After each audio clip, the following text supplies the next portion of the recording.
Hello बच्चों, good morning all of you. कैसे हैं सभी? आशा करता हूँ कि सभी अच्छे होंगे। आज इस वीडियो में हम क्लास 12th की मैक्रो इकोनॉमी में चैप्टर 11 जो कि बैलेंस ऑफ पेमेंट है, इसमें आज का जो टॉपिक होगा वो है significance of balance of payment.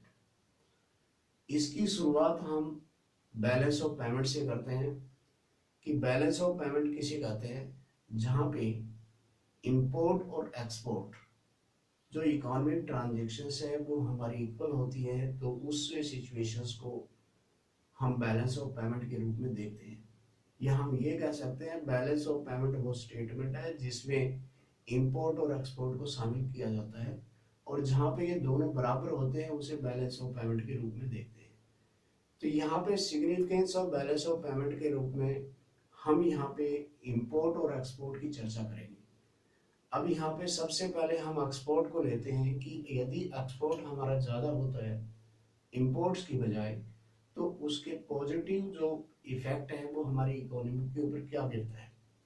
तो सबसे पहले हम एक्सपोर्ट में देखते हैं कि एक्सपोर्ट ज़्यादा होगा तो उससे क्या है कि जो फॉरेन रिजर्व करेंसी जो है वो हमारे पास ज़्यादा होगी, और जब ज़्यादा फॉरेन करेंसी रिजर्व हमारे पास बढ़ेगा तो हमें फॉरेन भुगतान करने में, फॉर एग्जांपल यदि हमें कोई डिफेंस से रिलेटेड इक्विपमेंट्स लेने हैं या कोई मशीन भी हमें फॉरेन से खरीदनी है, तो आसानी से उसका फॉरेन रिजर्व ज़्यादा होने से आसानी से भुगतान किया जा सकता है, हमें किसी तरह की परेशानी नहीं होती है। दूसरा इसका इफेक्ट देखते हैं तो ये होता है कि जब फॉरेन रिजर्व हमारा बढ़ता है तो इट मीन्स हमारा एक्सपोर्ट है वो बढ़ रहा है। एक्सपोर्ट जो होगा वो हमारा गुड्स और सर्विसेज के रूप में होगा।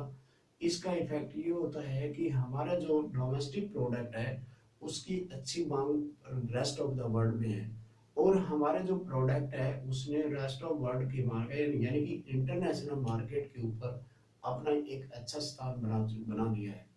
इसके साथ साथ जो हमारा जीडीपी है उसके अंदर भी जो फॉरेन एक्सपोर्ट जो होगा वो हमारी मदद करता है जीडीपी को ग्रोथ करने में, क्योंकि जीडीपी को हम एक ग्रोथ का एक सिग्नल मानते हैं।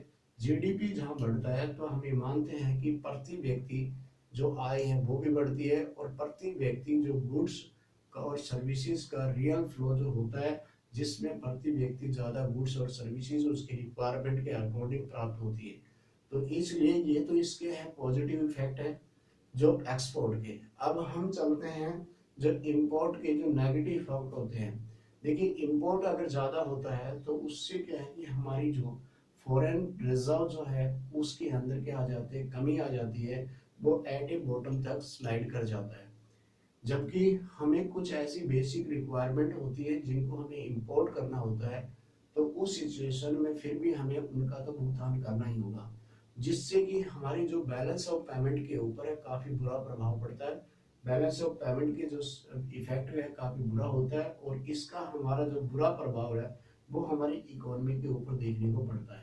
तो आज इसके बेस के ऊपर हम ये कह सकते हैं कि जो बैलेंस ऑफ पेमेंट है वो केवल एक मात्र स्टेटमेंट नहीं है जो रेस्ट ऑफ द वर्ल्ड के साथ होने वाले जो इकोनॉमिक ट्रांजेक्शन्स के बारे में बताती है, बल्कि ये एक ऐसी स्टेटमेंट है जिससे हमें रेस्ट ऑफ वर्ल्ड की साथ होने वाली जो परफॉर्मेंस है उसके बारे में हमें जानकारी देती है। यदि हमें हमारी जो है इकोनॉमी को या हमारे बैलेंस ऑफ पेमेंट को अगर हमें पॉजिटिव रखना है तो हमें क्या करना पड़ेगा, ज़्यादा से ज़्यादा एक्सपोर्ट करना पड़ेगा, और इसके लिए गवर्नमेंट को भी इसेंशियल क्या है कि स्टेप उठाने पड़ेंगे, जिससे कि हमारी जो इकोनॉमी है वो हेल्दी हो और इससे लोगों का ग्रोथ हो, पब्लिक जो है जो पब्लिक है उसका विकास हो। तो मेरे को उम्मीद है कि आपको इस वीडियो से काफ़ी अच्छी जानकारी प्राप्त हुई होगी कि जो बैलेंस ऑफ पेमेंट के क्या सिग्निफिकेंस हैं। यदि वीडियो आपको पसंद आती है तो इसे लाइक और सब्सक्राइब करें। Thanks, have a nice day.